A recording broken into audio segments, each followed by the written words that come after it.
ইসলামী ঢাকা মহানগর দক্ষিণের সংগ্রামে আমির কেন্দ্রীয় নির্বাহী পরিষদের অন্যতম সদস্য করেন।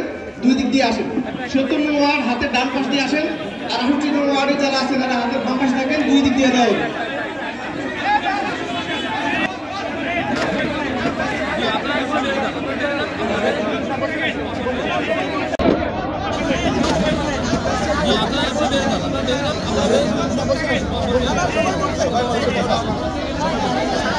একদিক দিয়ে সাইড করেন, একদিক দিয়ে সাইড করবেন।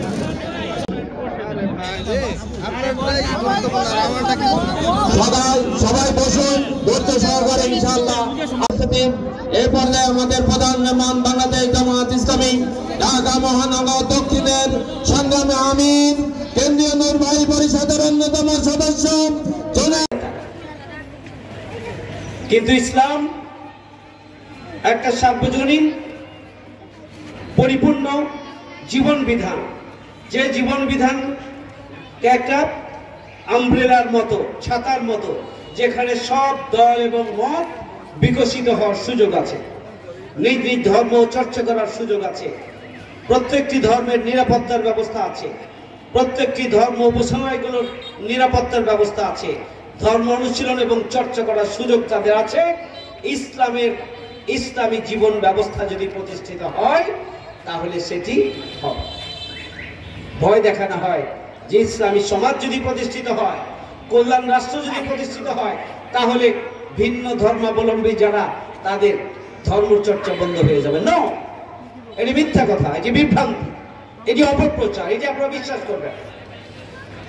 উপাসনালয়গুলোতে সরকারের পক্ষ থেকে নিরাপত্তার ব্যবস্থা হবে, সরকারের পক্ষ থেকে উপাসনালয়গুলোর সংস্কারের ব্যবস্থা হবে, উন্নয়নের ব্যবস্থা হবে এবং ধর্ম চর্চা করার সুযোগ তারা পাবে। আপনারা দেখেছেন ৫ই আগস্টের পরে ৮ই আগস্ট পর্যন্ত বাংলাদেশে কোনো সরকার ছিল না। আমরা ৫ই আগস্টের বিকাল রাতে ৬ই আগস্ট, ৭ই আগস্ট, ৮ই আগস্ট পর্যন্ত অন্তর্বর্তীকালীন সরকার দায়িত্বপ্রাপ্ত হওয়ার পর্যন্ত আমরা, আমাদের ছাত্ররা, আমাদের জনশক্তি, আমরা বাংলাদেশের প্রত্যেকটি পূজায় এবং ভিন্ন ধর্মাবলম্বীদের যে সম্পদ রয়েছে সেখানে কোনো জায়গায় বাড়িতে পর্যন্ত, উপাসনালয়গুলোতে পর্যন্ত আমরা পাহারা দিয়েছি। আপনারা জানেন, আপনারা মিডিয়ার মাধ্যমে সেটা দেখেছেন, আপনারা নিজেদের প্রমাণ। আমরা ঢাকা সহ গোটা বাংলাদেশে জামাত ইসলামী ছাত্র শিবির এই কাজটি আমরা করেছি। আমাদের অত্র এলাকার ভিন্ন ধর্মাবলম্বী রাহমাতুল্লাহি ওয়া বারাকাতুহু ভিন্ন ধর্মেছি দেশে যে শৈত্য প্রবাহ, বাংলাদেশ জামাত ইসলামী ঢাকা মহানগরী দক্ষিণ কর্তৃক আয়োজিত জামাত ইসলামের সাথে সম্পৃক্ত থেকে এদেশের একটি নিরাপদ ইসলাম ফোবিয়া হিসেবে আমাদের সামনে ইসলামকে উপস্থাপন করেছে, ইসলামকে করার চেষ্টা করেছে। এটি অমুসলিম এবং মুসলিমদের মধ্যে একটি ষড়যন্ত্রকারী গ্রুপ করার কোনো নির্দেশনা ইসলামের মধ্যে নেই।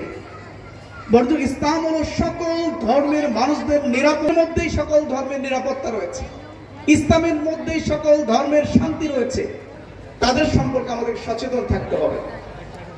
২ নম্বর হলো নিপীড়িত জনপদ থেকে উদ্ধার করার জন্য জামাত ইসলামী কাজ করে যাচ্ছে। সম্মানিত উপস্থিত সম্মানিত প্রধান অতিথি, বাংলাদেশ জামাত আমির এবং ইসলামী ছাত্র শিবিরের সাবেক কেন্দ্রীয় সভাপতি, আমি মনে করি আমাদের প্রধান অতিথি বক্তব্য রাখবেন। আপনারা জানেন, প্রতিষ্ঠার লগ্ন থেকে ন্যায় এবং ইনসাফপূর্ণ দায়িত্বের জায়গা থেকে আমরা প্রতিটি বছর প্রত্যেক জায়গায়, এটা আমাদের নিয়মিত কর্মসূচি। যখন আমরা রাস্তায় দাঁড়াতে পারি না, দায়িত্ব, কারণ আল্লাহ রাব্বুল আলামিন কোরআনে নির্দেশ দিয়েছেন